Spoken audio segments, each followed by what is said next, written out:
Então, deixei lá no Moodle para vocês, tá? O material que eu vou apresentar aqui, tá? Aí depois vocês deem uma olhada, tá à disposição de vocês. Vocês conseguem ver o PowerPoint aí, pessoal? Por enquanto não, Júlio. A gente tá te vendo só. E agora? Agora sim, A- né? Agora sim. Então, continuando aí a parte dos amplificadores operacionais aí, tá?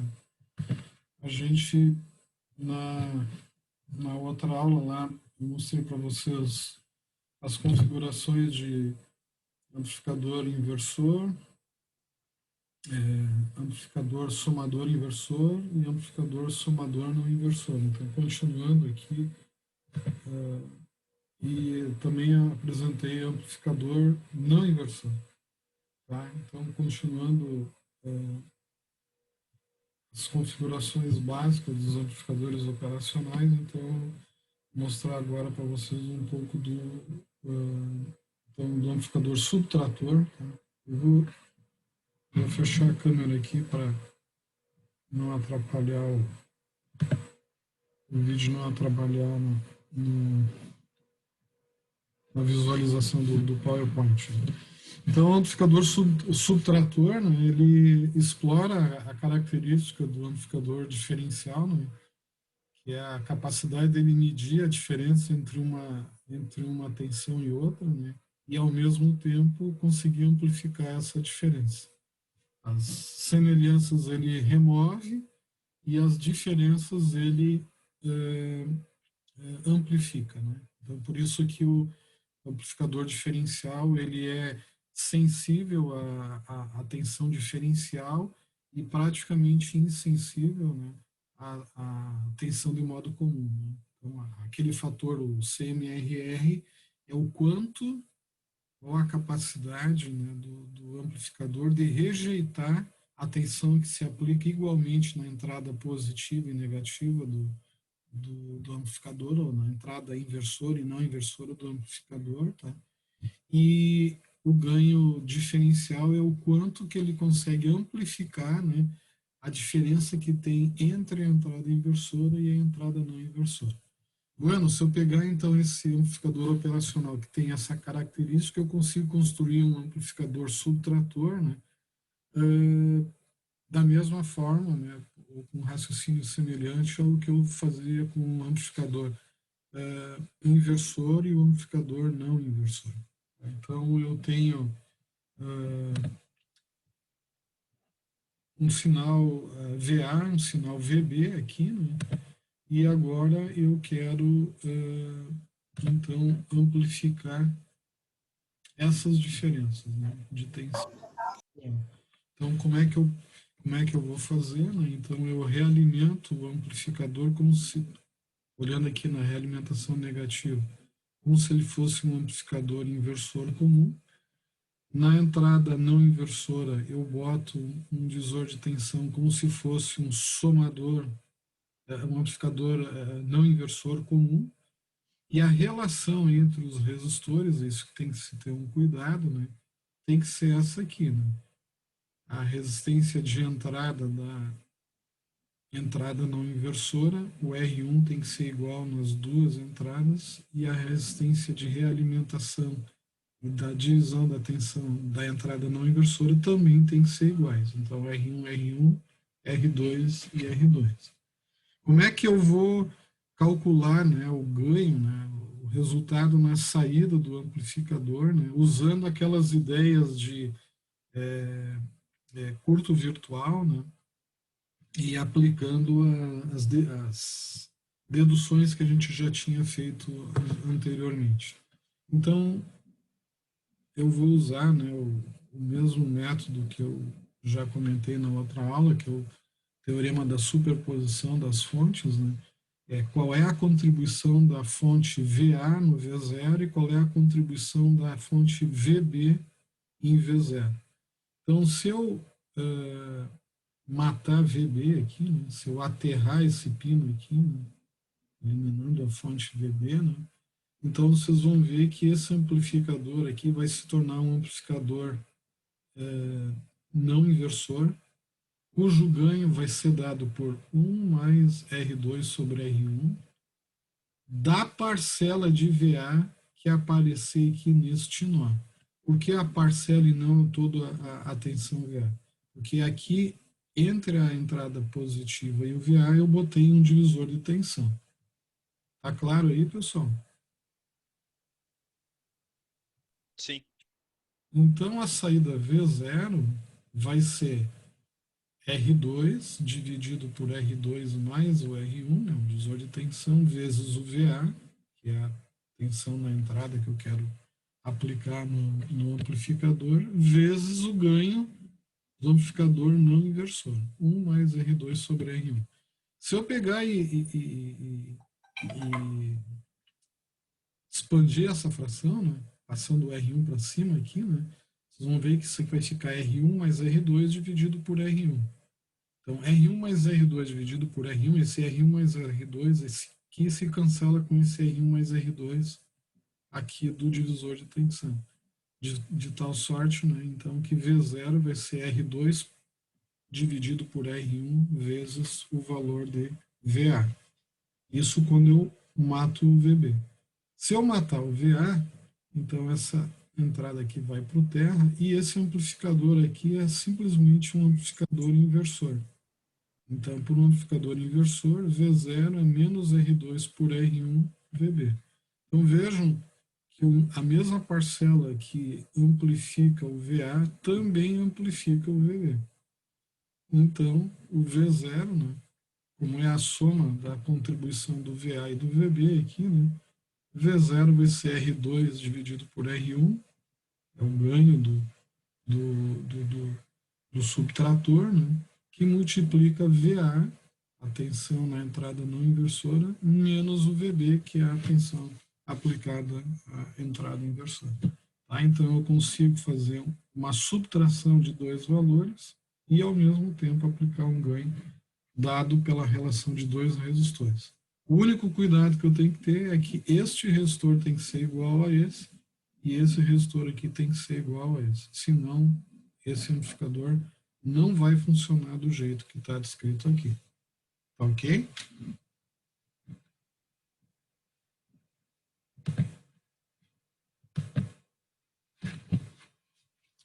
Bom, continuando, tá? Então, um outro circuito que a gente pode, que é comum, né, que a gente pode implementar com amplificador operacional são os circuitos diferenciador e integrador, tá? Ou derivador e integrador.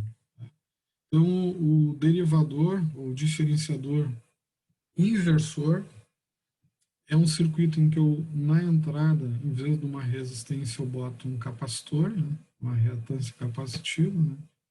E na saída eu continuo ali com o meu resistor de realimentação negativa.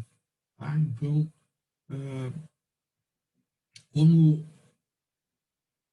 o curto virtual, né, pega esse terra aqui e espelha aqui ele nesse nó, né, então em cima do capacitor vai ter uma tensão VI. Como é que se comporta a corrente em cima do capacitor? Né? Então, IEC DVI DT. Né? A corrente em cima do capacitor, né, é o valor do capacitor vezes a derivada, né, do VI de T dt. Então, na saída, o V0 é menos R vezes essa corrente que está entrando no capacitor, porque, né, pela dedução que a gente viu lá, né, o curto virtual faz com que a tensão entre uma entrada e outra entrada do amplificador operacional seja um curto, mas que não tenha corrente entrando nas entradas, ou seja, toda a corrente que passa pelo capacitor vai em direção do resistor. Então, o V0 é menos a corrente do capacitor, né? Então é menos RC dV I de T dt. Tá? Então esse é um circuito que então eu consigo calcular, né, por meio dele, né, qual é a derivada do sinal de entrada. Assim como eu posso fazer a derivada, eu posso fazer também a integral, né? Então, a análise é parecida, né? Eu tenho como se fosse um amplificador inversor, só que a resistência agora de realimentação negativa, em vez de ser um resistor, é um capacitor. Então, se eu aplicar aqui a ideia do curto virtual aqui nesse nó, né? Então, nesse ponto aqui eu tenho o GND refletido aqui, né? Então, a corrente que entra aqui, que passa por esse resistor, ela é a tensão na entrada, né? Contra o GND, dividido pela resistência R, tá? Como no curto virtual não há corrente entrando no operacional, então toda esta corrente vai em direção do capacitor. Então, se I, né, é VI dividido por R, né, o que eu preciso saber, né, qual é a tensão em V0? Né? V0 vai ser menos por ser um amplificador inversor, a tensão em cima do capacitor ao longo do tempo. Como é que isso se comporta, né? Então, é, é, o,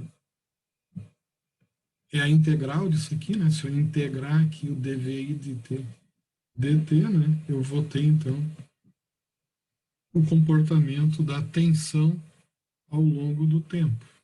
Ou seja, o Vc de t é 1 sobre c integral do I de t, né? dt. Ou seja, VI, desculpe, o I de t é VI dividido por R, né? Então, passa aqui a constante para o lado de fora aqui da integral, né? Fica 1 sobre C, 1 sobre R, então 1 sobre RC, a integral do VI de t dt. E então, como o amplificador é negativo, né? O V0 é menos VC de t, então o V0 é menos 1 sobre RC, integral da tensão aplicada aqui na entrada ao longo do tempo, VI de t dt. Então, são as duas operações, né, de integração e derivação que eu também consigo fazer com o amplificador operacional. Bom, alguns comentários, então, a respeito aí dos circuitos aí que a gente vai continuar vendo aí, as aplicações com esse amplificador operacional, tá? Então, algumas dizem respeito à questão da linearidade, da saturação, zona de saturação do amplificador, né? Então, a gente tem que ter cuidado aí, né? Às vezes, a trabalhar o regime saturado pode nos servir e tem outras horas que pode nos atrapalhar. Então, eu vou mostrar a diferença, né, onde é que se utiliza um e o outro caso. Em geral, a gente quer usar ele no modo linear, tá?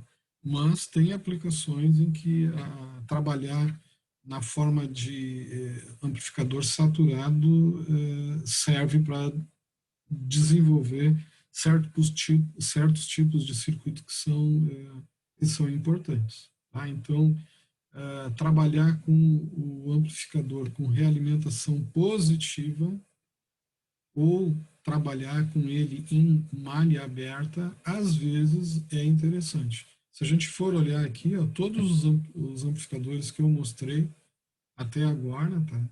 Então, eles sempre tinham a característica de estar realimentado negativamente. Então, como é que eu sei se um amplificador está realimentado negativamente, pessoal? É quando tiver uma resistência da saída para a entrada inversora. Tá claro isso, pessoal? Sim.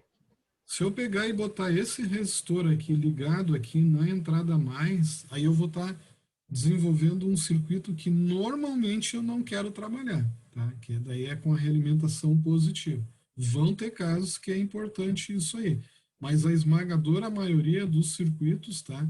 A realimentação é negativa. Ele está trabalhando como um elemento linear. Mas, para não dizer que é sempre assim, tá?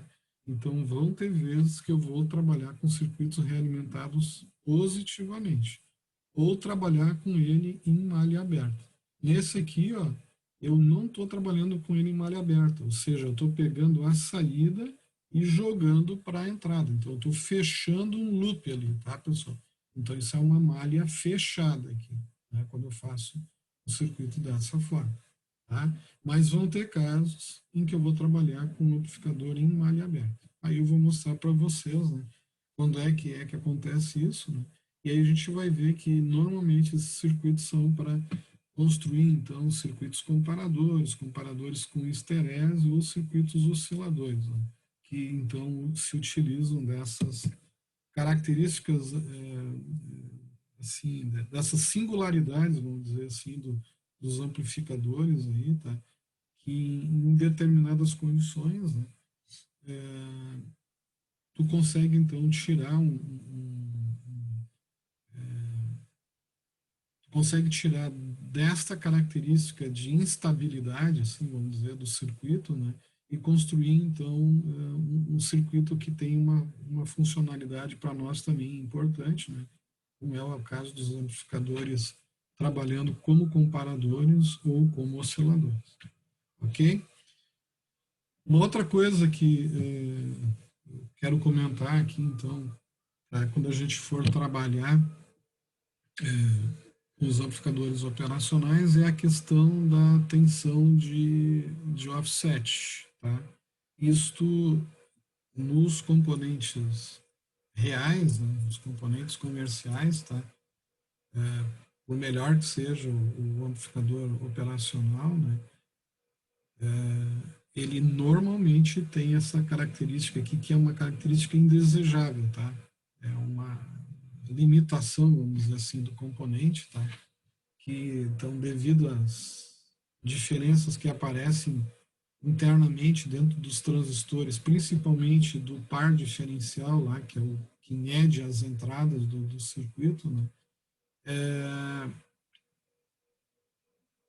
Eles, então, por conta dessa diferença de características dos transistores, por mais que eles fabriquem o transistor dentro do mesmo silício e tentem fazer um componente igual ao outro, né, em algum detalhe, em alguma característica lá, os transistores não vão ser exatamente iguais. E aí, então, por essa diferença, né, tu amplificando isso nos vários estágios que tem dentro do amplificador, vai acontecer que lá na saída vai aparecer uma tensão, chamada tensão de offset, mesmo que vocês coloquem as duas entradas, a entrada inversora e não inversora, no mesmo valor e em GND. Ou seja, vocês estão fazendo com que a tensão diferencial e a tensão de modo comum sejam simultaneamente zero. E ainda assim, tá, o sinal na saída do amplificador vai ter uma tensão diferente de zero. É uma tensão bem baixinha, tá? Mas ela não é nula. Ah, mas por que eu preciso me preocupar se a tensão é muito pequena, né? Eu posso desconsiderar. Em muitos casos pode, mas se vocês aplicarem uma tensão baixinha num integrador e esperarem o resultado disso ao longo do tempo, né? A integral, né, de uma constante, mesmo que pequena, ao longo de um tempo grande, né, vai fazer com que o resultado aqui seja expressivo, né, depois de um determinado tempo. Né? Se fosse zero aqui, a integral até o infinito daria sempre zero. Mas se tu tiver um valor, mesmo que pequeno aqui, a integral ao longo do tempo, né, vai dar um valor distinto e diferente de zero. E isso, em muitas situações, é um problema. Então, a tensão de offset aqui a gente tem que observar, né, para que nos casos ali do diferenciador e do integrador isso não venha a atrapalhar, tá? Em muitos casos, a maioria dos casos, isso não é importante, mas em certas aplicações é importante, a gente tem que considerar isso aí, tá? Então, por conta disso, os fabricantes de amplificadores operacionais, alguns, né, desenvolveram um circuito integrado em que o usuário consegue ajustar externamente ao amplificador operacional, né, a tensão de offset para ajustar ela para uma tensão bem baixinha, ou tentar anular, né, o máximo que ele puder anular aquilo ali. Tá? Então, alguns amplificadores operacionais têm essa entrada chamada null offset, né? Entrada de o anulador de offset, vamos dizer assim. Tá? Um exemplo disso é o amplificador operacional, um dos mais comuns aí que tem no mercado, tá? Que é o 741. Né? Essa designação aqui, micro A, pode ter outras letras, tá? É micro A, LM, CA, tá? Isso indica que quem é o fabricante. O A741, pessoal, normalmente é a Texas Instruments que fabrica isso aí. CA era a antiga Motorola, hoje é chamada de Freescale. LM é a National. Então, cada fabricante botava uma sigla aqui para dizer de quem vinha, né? De quem era o fabricante do circuito integrado. Tá? Então, qualquer um dos fabricantes, UA, CA, LM, tá? O circuito internamente é o mesmo, tá? Então, o que muda ali é o fabricante, mas o projeto, né, é o mesmo para qualquer um desses fabricantes. Pois bem, o 741, então, ele tem um ajuste, tem uma entrada, na verdade duas, né, dois pinos, né, que servem, então, para fazer o cancelamento, né, a anulação do offset. Como é que a gente faz esse circuito para minimizar, né? Já que zerar depende de um voltímetro, né? E o mesmo voltímetro também tem suas limitações para medir essa tensão, né? Então, zerar no sentido do zero absoluto é muito difícil. Dá para tentar colocar o zero, o mais zero possível, né? Que o circuito nos permita ajustar. Então, o amplificador operacional vai ter duas entradas aqui, tá? Que são as entradas de null offset. E você, então, coloca aqui um resistor variável aqui, né? Eu chamei de potenciômetro, mas pode ser um trim-pot também, né? Você sabe qual é a diferença entre trim-pot e potenciômetro, pessoal?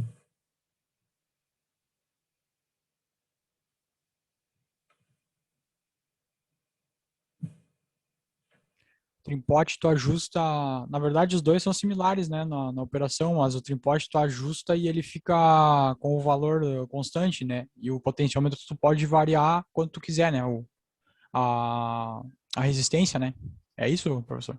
Não era bem isso que eu gostaria de ouvir. Eu vou dizer, potenciômetro e trim-pot, os dois são resistores variáveis, ou seja, é um resistor que tem três perninhas, né?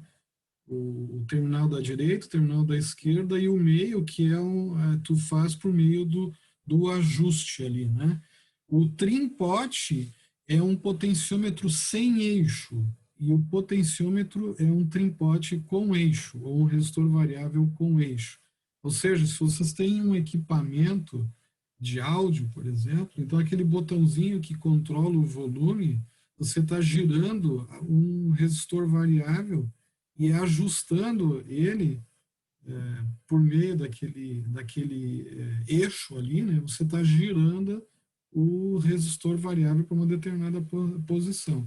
Um trim-pot seria como se vocês cortassem aquele eixo e para vocês ajustar a, a, a posição do resistor variável, vocês teriam que colocar uma chave de fenda, porque ele tem uma espécie de fenda ali, de buraco, né, para você botar a chave ali dentro e girar. Então, só para eu vou mostrar aqui, deixa eu ver aqui se eu acho uma figura aqui para ver se eu passei a ideia para vocês. Vocês conseguem ver aqui a minha tela aqui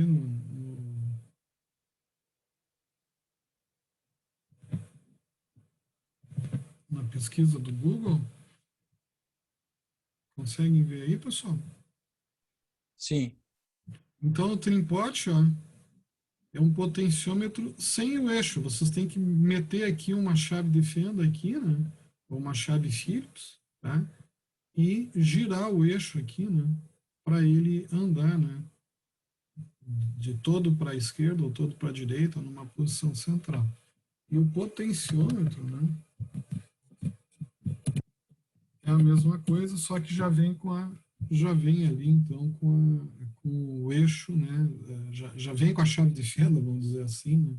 Mas os dois são a mesma coisa do ponto de vista elétrico, é um resistor variável. Ficou claro isso aí, pessoal?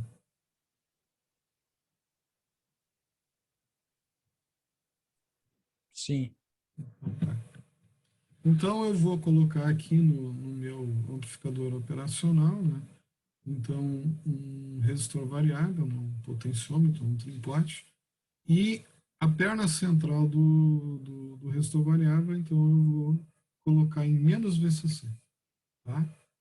E agora sim, então eu boto a entrada inversora e a não inversora no GND aqui, e com um voltímetro eu vou olhando aqui e ajustando aqui até que a saída fique igual a zero. Ok? Tranquilo, pessoal?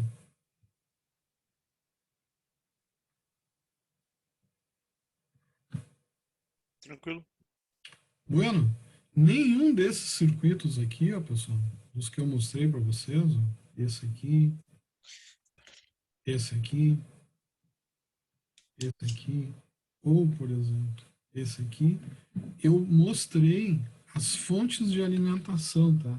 Então, por simplicidade, tá, pessoal, eu não estou colocando aqui, e a maioria dos circuitos o pessoal não representa para não confundir muito o desenho, tá? Eu não estou representando as fontes, porque é mais de uma, né?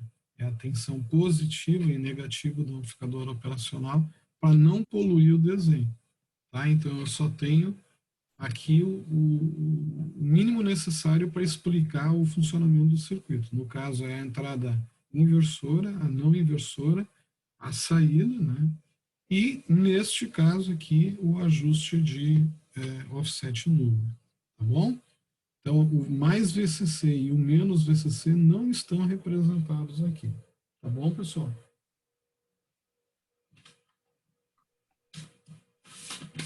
Além disso, tá, pessoal? Quando vocês forem fazer a alimentação do circuito, eu vou desenhar aqui, já vou mostrar.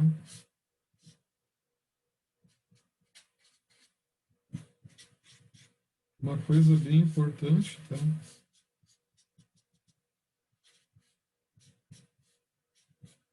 Nunca esqueçam disso, tá? São os capacitores de filtro do amplificador operacional, tá? Pelo menos 2 capacitorzinhos de 100 nanofarads ligados na fonte de alimentação, tá? Então,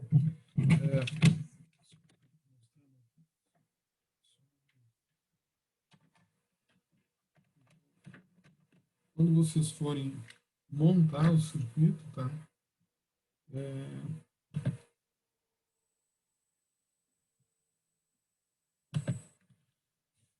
Vocês conseguem ver aí, ó, a câmera, pessoal? Sim. Então, ó, pessoal,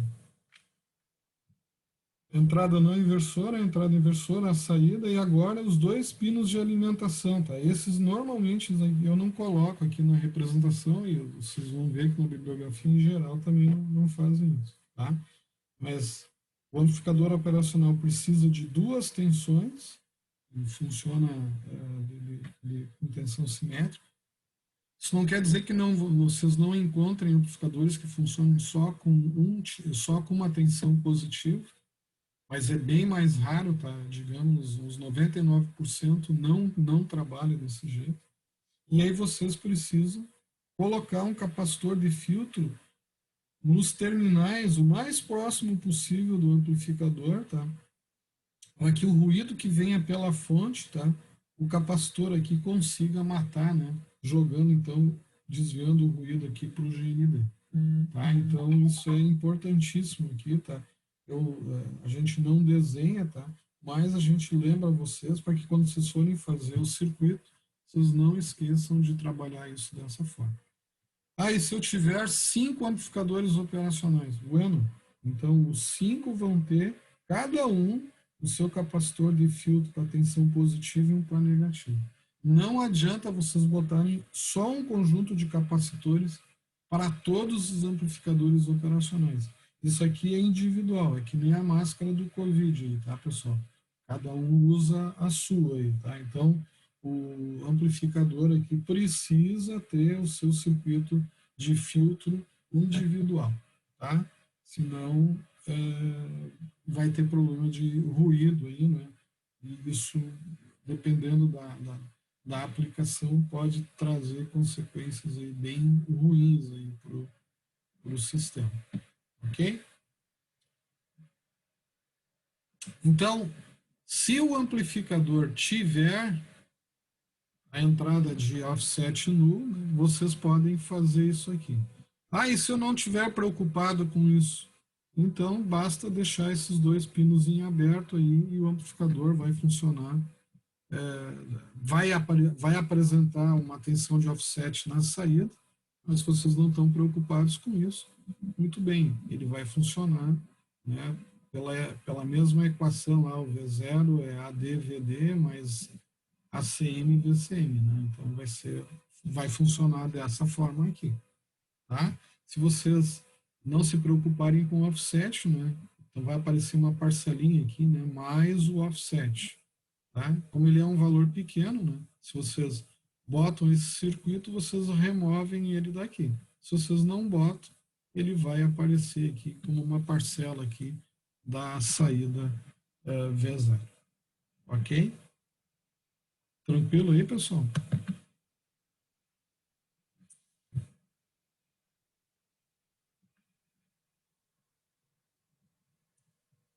Tudo bem? Tranquilo. Bom, e quando o amplificador operacional não tiver o ajuste de offset e eu estou preocupado com isso aí, né? Tem a situação de que eu tenho e posso não me preocupar, ou tenho e eu estou preocupado, então se eu estou preocupado eu corrijo isso usando esse circuito, né? E quando eu não tenho amplificador operacional com esse ajuste, bom, ou vocês trocam de amplificador operacional, ou se isso não for possível, então nas configurações dos amplificadores que eu mostrei para vocês lá, o amplificador inversor, o amplificador não inversor, o somador inversor e o somador não inversor, vocês corrijam o circuito, né, acrescentando um resistor na entrada não inversora, tá, para tentar minimizar, tá, isso não vai zerar, mas vai tentar minimizar o valor do offset na saída. Então, se eu tiver aqui um amplificador inversor desse jeito, e eu escolhi aqui para esse amplificador esta relação de resistores aqui para me dar o ganho na saída, R2 dividido por R1, então eu vou acrescentar um resistor na entrada inversora, ao invés de eu ligar ela direto no GND, eu vou ligar esta entrada por meio deste resistor, cujo valor então é o paralelo de R2 por R1, tá? Então, se eu fizer isso, né, se eu, por exemplo, eu botar aqui 1K, então eu vou botar aqui um resistor de 500 ohms. Isso vai me ajudar a ter um offset na saída minimizado. Tá? Então, esse é um jeito de corrigir esse efeito se o amplificador não tiver ajuste de offset individual. Se eu estiver trabalhando com amplificador não inversor, né, então o circuito é desse jeito, então, em vez de eu aplicar o VI direto aqui na entrada, né, eu vou pegar esse VI e vou ligar por meio de um resistor. E esse resistor aí, então, o valor dele é o paralelo do R2 com o R1. Então, o ganho vai continuar sendo o mesmo, né? 1 mais R2 dividido por R1, né? Só que eu estou tentando minimizar o offset, então acrescentando esta resistência aqui. Se eu tiver um amplificador somador inversor, por exemplo, o jeitão dele era esse aqui, né? Tenho N entradas, cada um ponderado por uma resistência, e uma resistência de realimentação aqui negativa. E esse pino aqui era ligado no GND. A sugestão, se vocês estão preocupados então com offset, é acrescentar uma resistência aqui na entrada não inversora, tá? No GND, né? Cujo valor, então, é o paralelo de R1A, R1B, R1C e de R2. O paralelo de todos esses componentes, né, o valor seria o melhor valor para se escolher para esse resistor aqui. A equação na saída vai continuar sendo menos R2 por R1A vezes o VA, mais R2 por R1B vezes o VB, mais R2 por R1C vezes a tensão VC. Ok? Então, esse resistor aqui está apenas para minimizar o efeito do offset na saída. Ganho estático do amplificador, tá? Ou ganho diferencial do amplificador. Então, a gente viu lá que o amplificador operacional ele tem um ganho gigante na saída, tá? Na faixa aí, ó, na ordem aí dos 100 dB ou mais, tá? Os amplificadores operacionais comerciais. Né?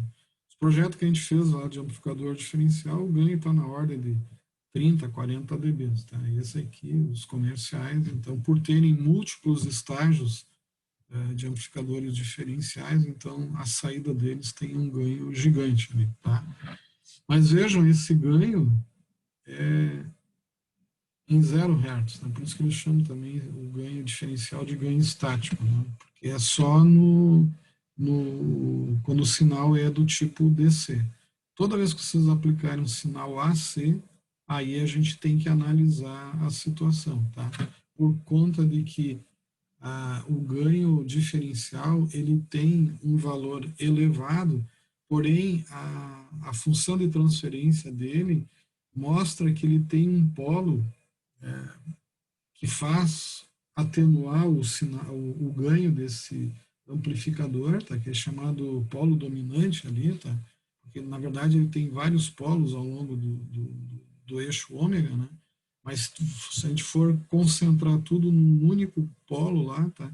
Esse polo tem uma frequência muito baixa, ou seja, um pouquinho depois da frequência 0 Hz ali, já o ganho estático começa a declinar, tá?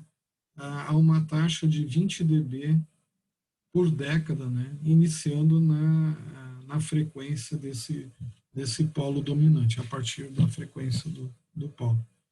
Tá? Então, esse ganho diferencial de valor elevado, né, 100 e poucos dBs ali, ele não é para qualquer valor de ômega.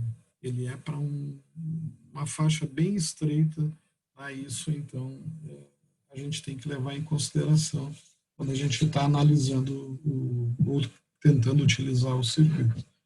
Então, o pessoal usa a figura de largura de banda, né, para explicar, né, ou para diferenciar um amplificador operacional de outro amplificador operacional. Quanto maior for a largura de banda, né, melhor é o amplificador. Né? Então, a largura de banda, né, é a faixa de frequência em que o ganho diferencial, o ganho estático aqui, é plano, né? Ou seja, ele é constante. Você aplica um sinal de uma frequência, aplica para o mesmo circuito uma outra frequência e o amplificador produz para qualquer uma dessas frequências o mesmo ganho. Então a gente diz que o ganho é plano, né? O ganho é constante. Tá? Na medida em que você vai aumentando a frequência do sinal, né, você vai percebendo que a saída do amplificador vai começando a atenuar o sinal de saída. Então, nessa situação, a gente encontrou, né, o polo, né, a frequência do polo ali, né, e a partir dali, então, o ganho não é mais plano, ele vai ser atenuado 20 dB toda vez que você multiplicar por 10 a frequência do teu sinal. Tá? Então, ele só é plano até ele chegar na frequência do polo dominante. Aí, como é que eu acho isso aí? Né? Você procura, dentro da variação do ganho, né, o ponto onde o ganho diminuiu do valor em 0 Hz 3 dB. Nesse momento, então, você encontrou a largura de banda do amplificador em malha aberta. Em malha fechada, o ganho do amplificador vai ser a relação dos resistores de realimentação que você está utilizando. Mas esse ganho também não é constante. Ele é plano até que o ganho em malha aberta se encontre com o ganho em malha fechada. A partir daí, o amplificador, tanto em malha aberta quanto em malha fechada, vai cair, né, os mesmos 20 dB por década. Eu já vou mostrar ali no gráfico ali para tornar mais claro esse detalhe. Tá? Mas o efeito de você realimentar o amplificador, né, é conseguir que esse amplificador tenha uma faixa de ganho plana maior, né, em função da redução do ganho do circuito pela realimentação negativa. Tá? Mas em qualquer um dos casos, ele em malha aberta ou em malha fechada, no momento que você encontrar um ponto em que o ganho diminuiu 3 dB, então ali você encontrou a frequência de corte do amplificador e, por consequência, né, a largura de banda, né, a faixa em hertz útil do amplificador. Tá? Então, a largura de banda é medida em termos de hertz. O ganho estático é medido em termos de dBs. Tá? A frequência de ganho unitário também é medida em hertz, né? É a característica aquela em que o amplificador ele vai atenuando 20 dB por década até onde? Né? Até ele cruzar o eixo do 0 dB. Até ali você tinha um amplificador. A partir do que você cruzou o eixo do 0 dB, então você já não tem mais um amplificador, né? Você só vai ter agora um circuito passivo. Né? Ele não vai mais produzir ganho nenhum, né? Vai ser como se fosse um resistor, né? Que não apresenta ganho nenhum no sinal de entrada que você aplicar. Uma outra característica que eu gostaria de abordar com vocês é a questão do slew rate. Tá? Também é uma limitação do amplificador operacional, tá? Que é uma característica, uma qualidade do amplificador que diz para vocês qual é a variação, a taxa de variação da tensão de saída do amplificador operacional ao longo do tempo, né? Ou por unidade de tempo, se vocês quiserem, por assim dizer. Né? Então, isso dá uma ideia da velocidade, tá, com que o sinal na saída consegue atingir, né, por exemplo, saindo do zero, né, em quantos microsegundos ou em quantos nanosegundos, né, a tensão se eleva do zero para, por exemplo, 1 volt, ou de 0 para VCC volts. Tá? Então, isso não é instantâneo. Né? Isso quer dizer para vocês é que se vocês aplicarem um sinal de onda quadrada na entrada do amplificador operacional, nem de perto a gente vai ver um sinal de onda quadrada na saída. Tá? Então, o slew rate é uma limitação, né, que diz, né, qual é a inclinação que o sinal pode ter, né, variação, né, de tensão na saída, né, ou a inclinação, né, partindo do zero, quanto tempo ele vai levar para chegar em uma determinada tensão lá que vocês querem colocar a saída do amplificador naquela situação. Tá? Então, não é uma derivada né, infinita ali, né? Não é uma função impulsiva ali, né? Na verdade, ele é como se fosse uma rampa, né? Ele sobe a uma determinada velocidade. Então, o slew rate, né, vai dizer para vocês quantos volts por microsegundo o amplificador é, leva, né, para colocar a saída em uma determinada tensão. Então, por exemplo, se ele tem 5 volts por microsegundo, para ele sair do zero e chegar em 15 volts, ele vai levar 3 microsegundos para subir o sinal, né?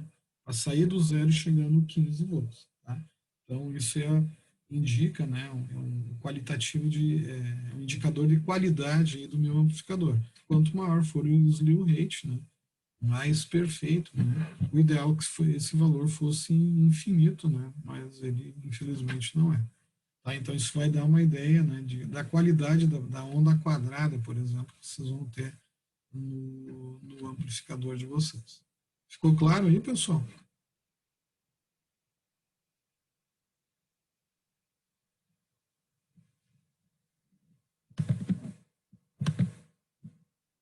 Ok.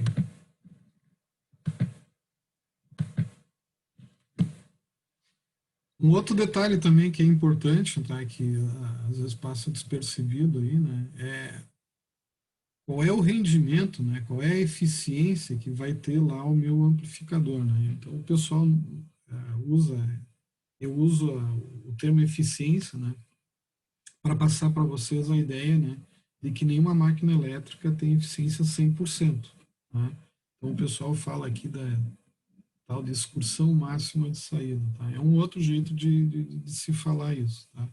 Então, se eu alimentar um amplificador operacional com mais 12 e menos 12 volts, né, qual é a tensão máxima que eu esperaria ter aqui na saída? Né? Então, o cara olha e diz, 12 volts aqui, então deve ser 12 volts também na saída. Tá? E, na verdade, não é o que acontece. Isso aí seria um limite teórico. Né? Você aplica 12 volts aqui na máquina, né? E ela dá como resposta também 12 volts, e ela responde isso de forma linear. Tá? Então, isso teria que ser uma máquina que teria um rendimento igual a 100%. Tá? Então, na verdade, o amplificador operacional não trabalha dessa forma. Né?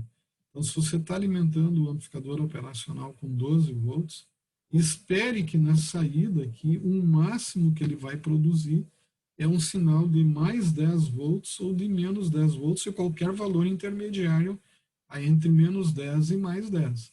Mas acima de 10 volts ele vai saturar, tá? Então ele não vai funcionar mais como um amplificador. Tá? Então não esperem, né, da máquina, né, que alimentando ela com 12, né, ela vai produzir na saída uma saída de 12 volts. Se vocês querem 12 volts aqui na saída, alimentem com 15, então, ou com 14, pelo menos. Tá? Então, deixe uma folga, tá? Tanto para tensão positiva quanto para tensão negativa, em torno de 2 volts. Se não, pessoal, o que vai acontecer aqui? Então, eu tenho um exemplo, ó, um amplificador inversor cujo ganho, né,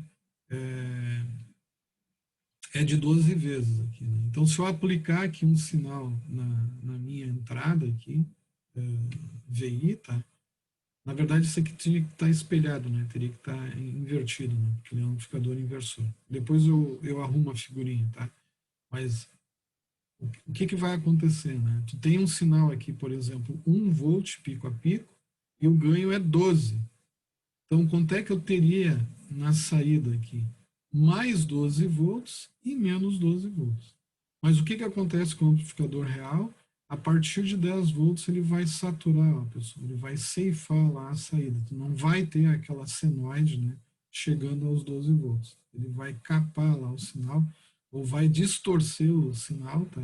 De tal sorte que você, a partir dos 10 volts, você não tem mais um sinal como você gostaria que tivesse, né, um sinal senoidal na saída, tá? Por conta de que o amplificador precisa aí de uns 2 volts para poder trabalhar de forma linear. Ou seja, se eu tenho um ganho de 12 e eu quero, então, ter o máximo de tensão aqui na saída, eu espero ter, então, aqui um sinal de 0 a 10 volts, e a minha entrada, então, aqui não pode ser 1 volt pico a pico, né? Tem que ser um pouco menos, né? Teria que ser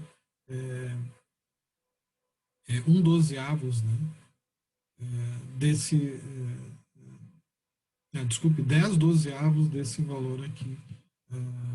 Ou seja, deixa eu ver aqui, 10/12.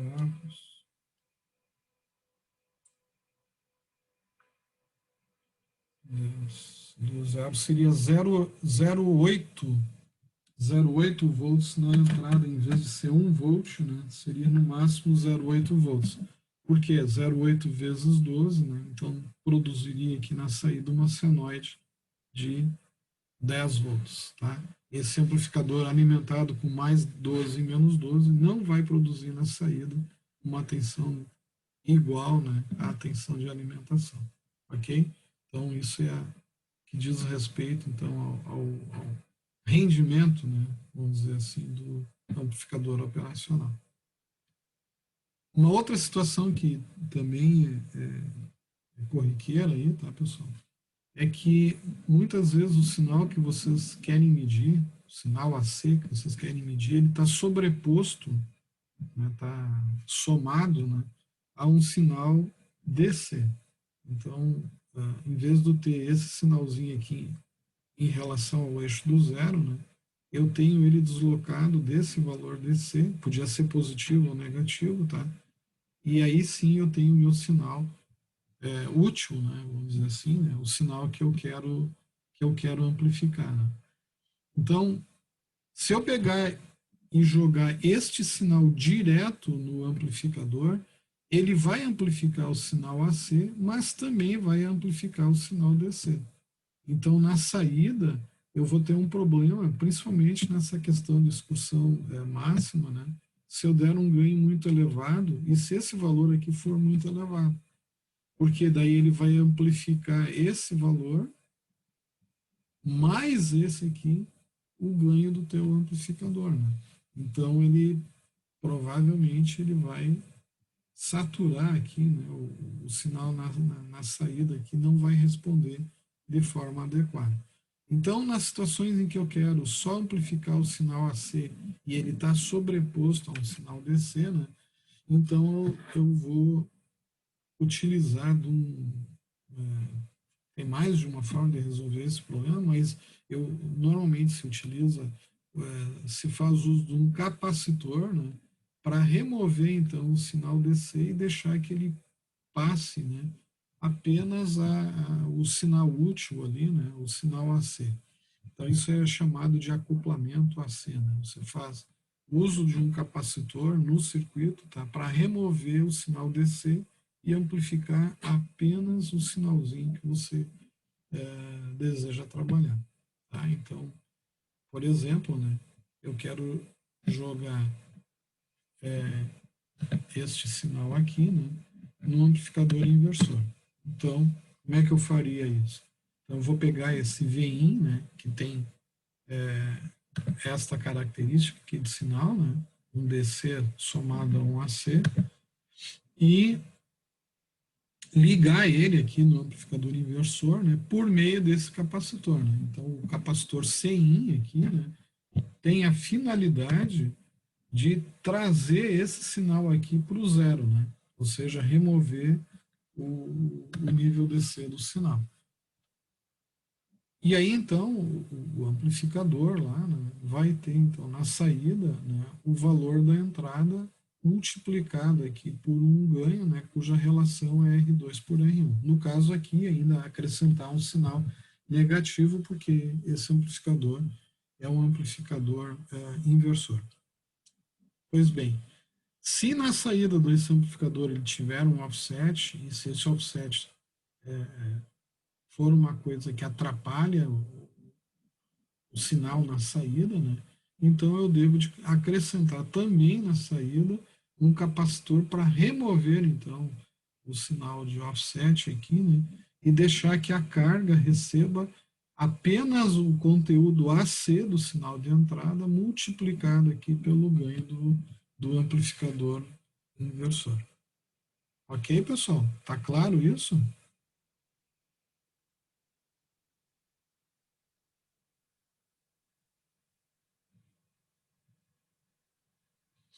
Tudo bem, pessoal?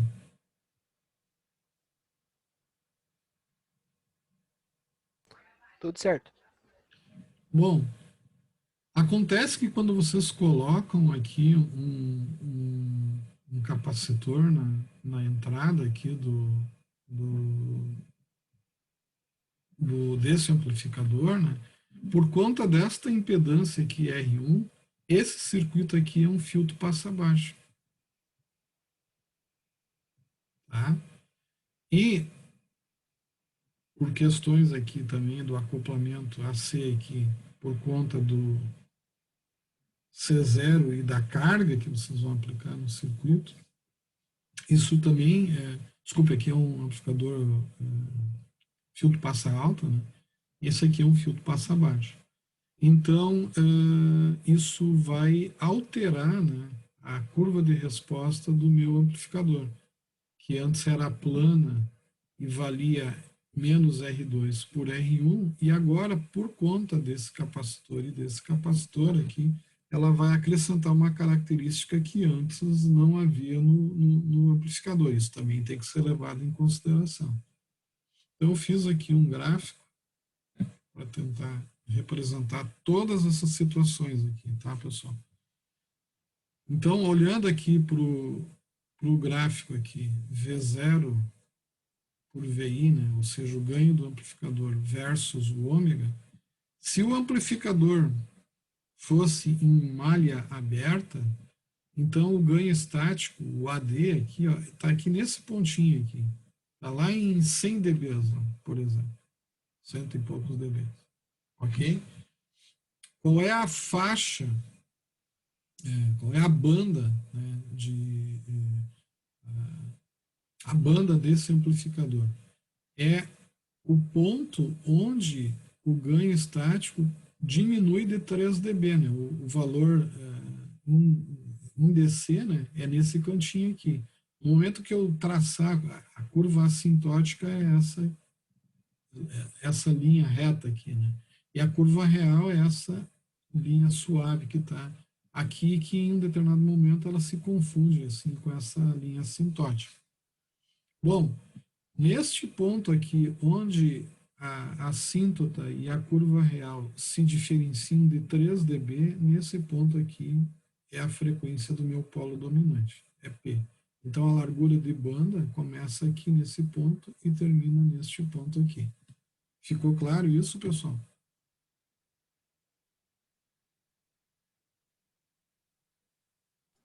Sei. A partir desse momento, cada década que eu passar aqui, então aqui a frequência é P. Na frequência 10P é o valor que tem aqui decrementado de 20 dB. Se eu tiver em 100P, vai ser o mesmo valor que tem aqui decrementado de 40 dB, porque agora eu andei 2 décadas. E assim vai deste ponto aqui até que essa curva chegue no 0 dB. No momento que ela cruzar o 0 dB, então eu cheguei aqui na frequência de ganho unitário. A partir daqui, desse ponto aqui, o amplificador passa a ser um resistor, não é mais um amplificador. Ficou claro isso, pessoal?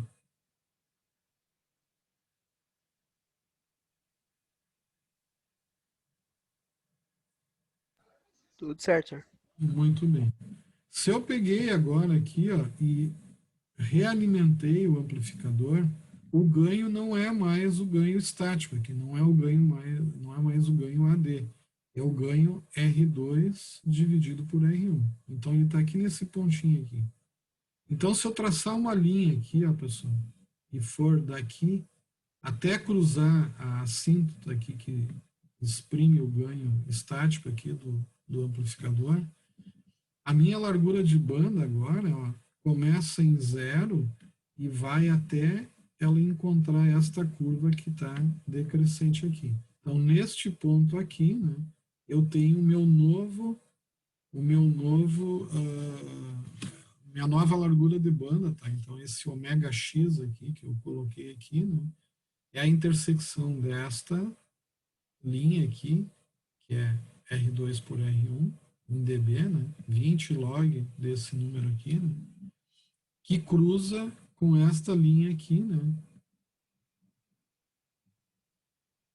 Que a partir da frequência P começa a cair 20 dB por década. Então é uma linha reta aqui, né?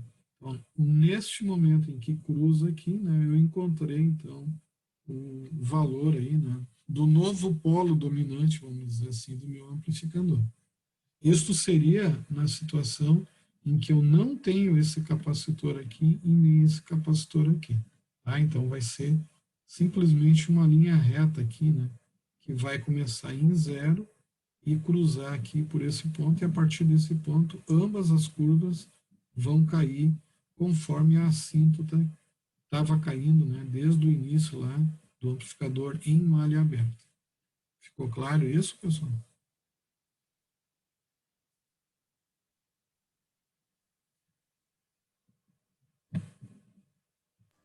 Sim. Então, agora, pessoal, eu peguei e acrescentei esses dois capacitores aqui. O que que vai fazer esse capacitor e o que que vai fazer esse capacitor? Pois bem, esse capacitor aqui, o Cin,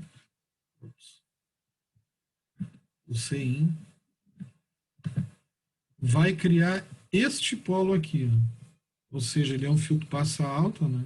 Então, na frequência zero, se eu não tivesse esse capacitor aqui, na frequência zero, o ganho dele seria menos R2 por R1. Por conta desse capacitor, o ganho está atenuado. Mas ele vai crescendo, crescendo, crescendo, até chegar nesta relação de ganho, R2 por R1, num polo cujo valor depende do resistor R1 e do valor desse capacitor. Já vou mostrar como calcular. E o efeito deste capacitor aqui e da carga RL faz com que a curva, que começava aqui no zero e ia tocar a assíntota aqui do ganho estático do amplificador, possa, talvez, começar a declinar antes dela chegar aqui neste ponto aqui. Chegando nesse ponto aqui, se tu tentar cruzar isso aqui, tu não vai conseguir por conta do polo dominante que está aqui. E a partir daí, as duas curvas vão decrescer da mesma forma. Porém, se tu calcular inadequadamente aqui o valor desse capacitor em função da carga, pode ser que o teu ganho comece a se atenuar antes de chegar nessa curva aqui. Ou seja, este polo aqui depende do RL e do capacitor C0. Então, se eu for desenhar só a curva de resposta desse amplificador aqui, com o acréscimo desses capacitores, né? Em vez de botar esses dois gráficos aqui, eu vou desenhar só um gráfico aqui, né? Que mostra que este ponto aqui, ou seja, essa frequência F1, acontece por conta do R1 e do C1 e do Cin, e esse valor aqui de F2 acontece por conta do RL e do C0. Lembrando que esta frequência aqui, F2, pode, no máximo, chegar a tocar, né, nesta assíntota aqui, que então depende, né, do polo dominante lá, que está interno lá dentro do amplificador operacional e que a gente não consegue alterar, né, essa característica é fixa. Então, a minha faixa plana aqui do meu amplificador, o ganho R2 por R1, ele vai ser considerado plano entre F1 e F2, não entre 0 e o polo dominante. Depende, então, das características do R1 e do Cin, do RL e do C0. Tá bom, pessoal?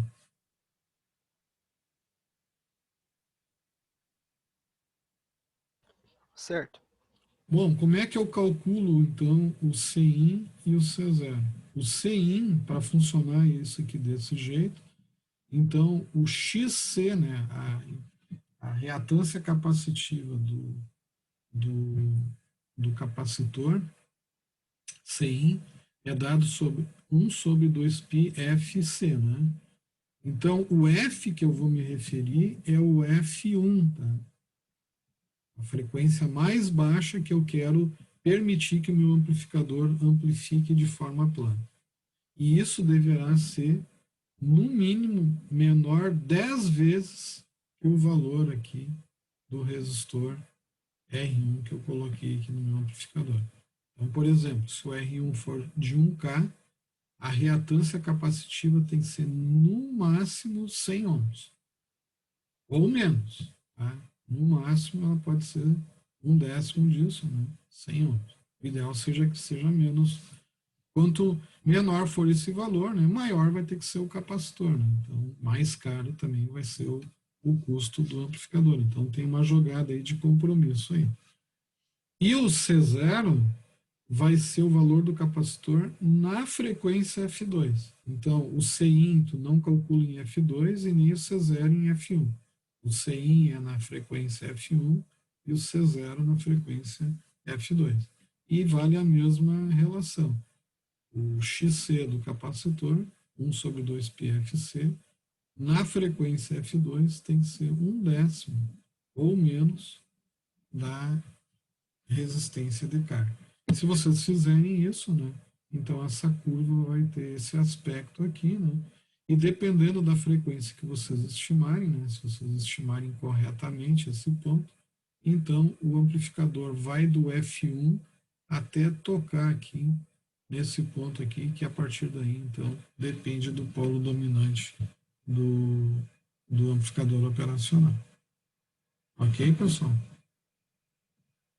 Então, por conta, né, de que o sinal tinha, tinha um deslocamento, um nível DC, e aí por conta disso eu botei esse capacitor aqui, o aspecto negativo, então, é que o meu ganho não começa mais em zero, né, ele começa subindo, né, até chegar em um ponto que a partir daí, então, é considerado plano, né, a faixa de frequência que o meu amplificador consegue amplificar, ok?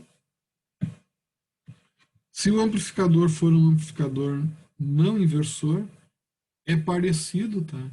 Mas não é igual. No amplificador não inversor, o Vin era aplicado direto aqui na entrada mais. Se vocês pegarem entre a entrada mais e botarem um capacitor, como essa entrada aqui ela tem uma impedância infinita, né? O filtro aqui ficaria com uma indeterminação. Né? Então, por conta disso, se coloca, né, nesta situação em que vocês vão fazer um acoplamento AC, né? Então, nesta situação, vocês colocam um valor de resistor, né? E a sugestão, então, que o fabricante dá, né, é que esse resistor seja de valor equivalente ao paralelo do R1 com o R2. Tá? Ou seja, o Zin deixa de ser infinito e passa a valer R, né? E esse R é o paralelo desses dois resistores. E na saída é o mesmo comentário, né? O C0 aqui desacopla a saída para o sinal ser aplicado somente o AC sobre a carga. E aí, então, vocês vão ter uma curva parecida. O F1 agora, dependendo da reatância capacitiva do capacitor de entrada, e aí esta reatância capacitiva sendo 1/10 deste resistor, cujo valor, né, R, é o paralelo do R2 por R1. E o capacitor de saída, então vale o mesmo comentário que eu fiz antes, né, vai encontrar uma frequência cujo valor ali, né, a reatância capacitiva é 1/10 da resistência de carga lá que eu estou aplicando no meu amplificador. Se eu projetar corretamente, né, essa frequência aqui vai coincidir aqui com a frequência do polo dominante ali no meu amplificador.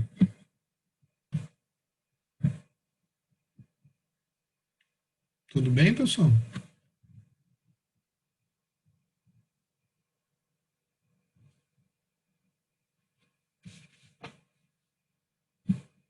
Tudo tranquilo? Ok. Ô, Sim, senhor, Diga. tem como voltar um slide ali? Esse? Isso, para ficar bem projetado ali, eu teria que aquele capacitor CO ali, Aham, o César. ele teria que, O isso, César. C0. Ele teria que ficar na frequência do polo. Para tu poder explorar o máximo, né? Eu vou te perguntar de uma outra forma, né? Se tu perguntar para mim assim, ó, com o ganho 1 mais R2 por R1, né? A tua largura de banda máxima começaria com o F1 em 0 e terminaria neste ponto aqui, certo? Foi o Lucas Sim, que perguntou, né? fui eu, Raniel. Ah, o Raniel, desculpe. Tá, então a banda máxima começaria no ponto 0 e terminaria nesse ponto aqui do polo dominante. Tá bom? Sim, Digamos que daqui do 0 até aqui, na frequência do polo dominante, a faixa de frequência seja de 100 kHz. Tá bom, Raniel? sim. Bom, tu sabe qual é a frequência útil do ouvido humano? Não sei, senhor. É de 20 Hz a 20 kHz, mais ou menos isso. Uma pessoa não idosa, né, uma pessoa jovem, consegue distinguir sinais dentro desse espectro de frequência. Tá bom? Certo. Bom, se o ser humano só consegue distinguir valores entre 20 Hz e 20 kHz, começar na frequência de 0 Hz não parece muito útil, concorda? Concordo. Bom, então este ponto aqui, né, se bem projetado, né, eu faria então esse cara aqui em 20 Hz. Certo, Raniel? Certo. Bom, e se o ser humano não escuta nada mais além de 20 kHz, 22 kHz, talvez tenha lá um super ouvido lá, mas não passa muito disso, não chegaria nem perto de 100 kHz. Já estaria no ultrassom, né? A gente não Sim. escuta ultrassom. Então não precisaria me preocupar aqui, né? Se esse valor aqui chega próximo desse valor aqui ou não. Beleza? Entendi. Bom, mas agora podia acontecer o contrário também, né? Vamos dizer aqui, né, que eu projetei aqui o meu filtro aqui e ele começou aqui em 100 Hz e terminou em 10 kHz. Puxa, mas eu queria ouvir de 20 Hz a 20 kHz, então eu tenho que corrigir essa frequência e essa frequência aqui, ok? Certo. Agora tem um outro porém, né? Digamos que eu dei um ganho aqui no meu amplificador e se eu traçar uma curva aqui, ele chega aqui em 15 kHz. Então eu não vou conseguir, mesmo mexendo no F2, chegar em 20, tu entendeu? Entendi. Então tem várias nuances aí, né? Isso depende do ganho que tu der no amplificador, né? Se isso vai Sim. ficar aqui ou não, né? E o quanto que essa faixa aqui útil é importante para nós ou não. Então daqui a pouco eu vou dar uns exercícios para vocês testarem todas essas condições aí, tá bom? Tá certo, senhor. Ficou Valeu. clara aí a resposta? Sim, entendi, senhor. Aham. Então tá bom. Bom, então agora eu vou falar um pouco a respeito dos amplificadores que trabalham de forma saturada, tá? Então eles não estão mais trabalhando na região linear, estão trabalhando agora ou em malha aberta ou em realimentação positiva. Então os amplificadores que trabalham em malha aberta, eles implementam uma classe de circuitos que é bastante importante, que a gente utiliza bastante aí, no dia a dia, aí, na vida eletrônica, vamos dizer assim, tá? Que são os circuitos comparadores. Tá? Então, o amplificador operacional, quando ele trabalha em malha aberta, tá? A característica dele é que para pequenos valores que vocês aplicarem na entrada do amplificador, ele rapidamente satura em mais VCC ou em menos VCC. Tu aplica um pequeno sinal e mesmo assim ele ou vai para cá ou ele vem para cá. Ou seja, ele trabalha como se fosse um estado binário, né? Ou ele fica em mais VCC ou ele fica em menos VCC. Isso acontece, né, porque o ganho do amplificador é muito grande, né, e qualquer pequena variação na entrada, então faz o amplificador ficar nessas duas condições. Por quê? Porque a tensão de alimentação que vocês colocam aqui, ela é finita e ela é um valor muito menor do que o ganho estático, né? Vamos colocando números, né? Se eu boto aqui mais 12 e aqui menos 12 volts e o ganho é 200 mil, qualquer sinal que eu botar aqui 1 milivolt vezes 200 mil é muito maior do que o VCC. Então, a saída vai ficar saturada em VCC. A mesma coisa se eu aplicar um sinal de 1 milivolt, que é um sinalzinho de nada, né? Multiplicado por 200 mil, né? Seriam 200 mil milivolts, seriam 200 volts, que é muito maior que a tensão VCC lá. Logo, então, o sinal na saída ficaria ou em mais VCC ou em menos VCC, tá? Então, isso permite, né, que eu construa uma classe de circuitos, né, que eu falei para vocês que é o circuito comparador, né, e que pode ser bastante útil, né, em diversas situações. Então, um primeiro tipo de amplificador inversor, comparador que eu vou mostrar para vocês é o comparador não inversor. Como é que eu faço ele? Eu pego a entrada inversora do amplificador e aterro ela. E a entrada não inversora eu aplico o meu sinal. Vou alimentar o circuito com mais VCC e menos VCC, e a saída, então, o que vai acontecer? Se o Vin for maior do que o 0 volts que está apresentado na entrada inversora, o V0 vai para VCC. Se o Vin for menor, vai para menos VCC. Então, o que eu conseguiria construir na saída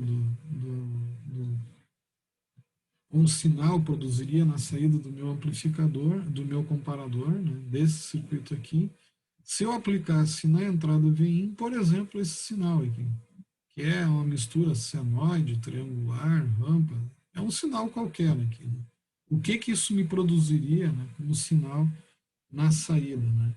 Então, se a minha tensão ela é maior do que zero, ou seja, se ela cruzar a linha aqui do eixo T, né, o sinal na saída vai ficar saturado em VCC.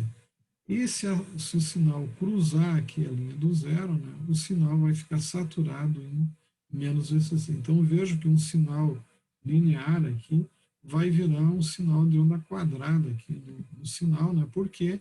Porque o comparador só trabalha em vamos dizer assim, dois valores distintos aí, pela saturação do amplificador, né? Seria o mais VCC e o menos VCC. Então, esse circuito comparador, né? Então, comparando esse sinal com o valor de zero, produziria, então, um sinal parecido com esse aqui. Por que eu digo parecido, né? Porque a resposta aqui do amplificador, né, esse sinal que eu desenhei aqui, ela é dependente da característica do ganho estático do amplificador, ou seja, se essa frequência aqui começar a aumentar, a resposta desse comparador já não vai se dar da mesma forma. Então, a gente está imaginando que esse circuito comparador recebeu um sinal cuja frequência não está ultrapassando esse limite aqui, né? Daqui a pouco a gente vai ver qual é que é. E uma outra coisa é que eu estou desenhando isso aqui como uma onda quadrada, né, pessoal? Qual é a velocidade com que a tensão está se comportando aqui na saída? Vejam, ela saiu de menos VCC e chegou em VCC quase que instantaneamente aqui, né? E aí, como eu falei para vocês da característica do slew rate, né, isso aqui não vai acontecer. Na verdade, isso aqui vai trabalhar mais, não como uma linha reta, mas como uma rampa aqui, né? Essa onda quadrada, ela vai subir e descer aqui conforme uma rampa. Claro que se esse sinal tiver uma frequência muito baixa, essa rampa é muito rápida, né? E o olho é enganado, né? E a gente pensa que isso aqui é é praticamente um ângulo de 90 graus. Mas, na verdade, não é, tá, pessoal? Isso aqui leva um tempo para partir do menos VCC e chegar no mais VCC. Ficou entendido esse comentário aí, pessoal?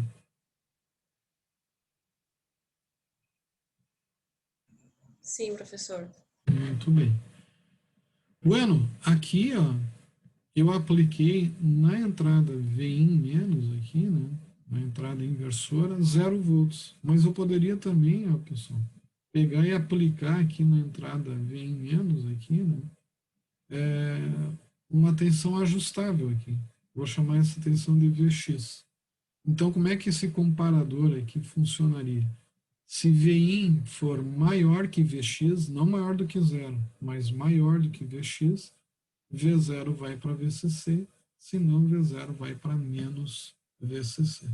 Então, se eu aplicar um sinal Vin aqui, ó, desse jeito aqui, e Vx for essa linha de comparação aqui, né, o que daria como resultado a minha saída aqui?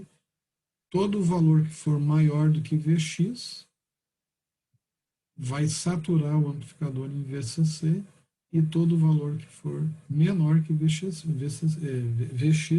vai saturar em menos VCC. Então, traçando aqui uma comparação e marcando os pontos onde o sinal é maior do que Vx, né, eu vou ver que nesse intervalo o valor é VCC, e os valores abaixo, então, do Vx, né, o valor vai ficar em menos VCC.